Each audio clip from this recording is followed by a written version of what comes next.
What's going on? I'll be your tire guide today to give you an overview about what you need to know about this tire. Today we are looking at 32560R20AMP Terrain Pro ATP tires. This is an AMP brand tire. It is from the Terrain Pro all-terrain series that they offer. This tire has a performance designation of winter and all-season all-terrain passenger light truck and SUV tire. This tire has a 10-ply construction. I will go over what that means in just a moment. Some of the manufacturer listed features of this tire include: this is an AMP brand tire. It is from the Terrain Pro all-terrain series that they offer. This tire has a performance designation of winter and all-season all-terrain passenger light truck and SUV tire. So to start, we will look at the tire size. This is one of the most important parts, if not the most important part of your tire shopping journey, because if you order the wrong size, they more than likely won't work on your vehicle. This tire size should be showing on the screen right now. So let's work from left to right and break down what these three numbers mean. Or do I have to be a math teacher to read these numbers? It's really not that bad. Let me dive into what each one means. The first number is for the section width of the tire. The section width of 325 in this sequence refers to the tire's width in millimeters. In other words, this tire is 325 millimeters wide, from sidewall to sidewall. The second number in the tire size refers to the aspect ratio. 60 in the sequence is the aspect ratio of the tire. The aspect ratio is a percentage, and it tells you the ratio of the tire's height to its width. In this example, the aspect ratio number 60 means that the tire's height is 60% of its width.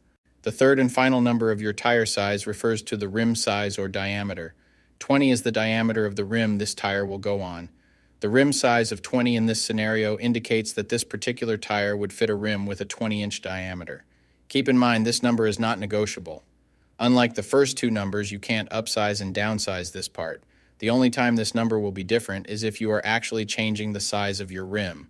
So for example, if you find a fantastic deal on a set of 265/70 or 17 tires, you absolutely cannot use them in place of your current 265/70 or 16 tires, unless you are actually changing the rim size also from 16 to 17. Now, let's get into the other important info on a tire. Besides the three components that make up the tire size, the three other most important components are going to be the load index, speed rating, and ply rating or load range.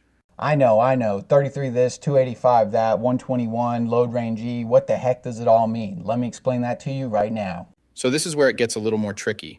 These three components will sometimes require some additional research to know what your vehicle needs. So let's start with the ply rating / load range. These tires have a 10-ply construction. Each designation represents a different term when looking at a tire. This can directly affect things like max tire pressure and also plays a part in the next two numbers we are going to talk about. When in doubt of the rating your vehicle requires, in most cases it is safe to go with the same rating your vehicle currently has, as long as it was replaced with the correct spec of tire last time they were replaced. Now let's talk about the other two components, load index and speed rating. Next to your tire size, you will see a number and letter combination like 126S. The number 126 is the load index. This is the number relative to the weight capacity of the tire. The higher the number, the greater the load carrying capability of the tire. Load index ranges from 0 to 150. If you are replacing your tires, they have to be the same or higher load index, never lower. For example, if your current load index is 126, a tire of the same size with a load index of 129 would work for you, but not a tire of the same size with a load index of 123. If you replace your tires and the new ones have a lower load index, the tire has a higher likelihood of bubbling and eventually blowing out, so make sure you pay attention to this when buying your set. So for the tire we're looking at today, the load index of 126 represents a weight capacity of 3,748 pounds. For my metric system using friends, that would be a capacity of 1,700 kilograms. Located next to the load index we just talked about, there is a letter. The letter S is the speed rating for this tire. This is the maximum speed sustainable for the tire. Each letter has a corresponding speed rating approved by the Department of Transportation and the tire manufacturer. Alphabetically, the speed rating increases as the letters advance from A to Z, except for the letter H, which we'll explain in a minute. The most common speed ratings range from L, 75 miles per hour, to W, 168 miles per hour. High-performance racing tires speed rated 168 miles per hour or higher are marked ZR, Originally, tire speeds were just S, H, or V, S being the slowest, H being the middle, and V being the fastest. Over the years, as tire speeds have evolved, for whatever reason, H has always remained the same, 130 miles per hour. When Z-speed rated tires were first introduced, they were thought to reflect the highest tire speed rating that would ever be required, in excess of 240 kilometers per hour or 149 miles per hour.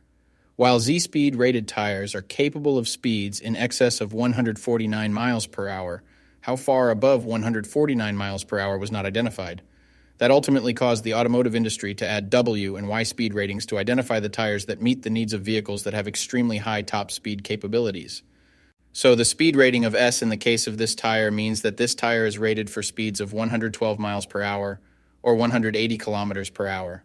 While speed rating is important in some unique cases, you shouldn't spend a ton of time focusing and comparing tires based solely off of this. While you do want to make sure the tire matches your vehicle manufacturer's specified speed rating, in almost all cases, the speed rating of a tire should always be above 85 miles per hour, which is technically the fastest posted speed limit anywhere in the United States. In conclusion, when looking at this set, make sure your current numbers and letters all match to ensure a seamless buying experience. Hopefully this has all helped you make an informed tire decision. I'll see you next time.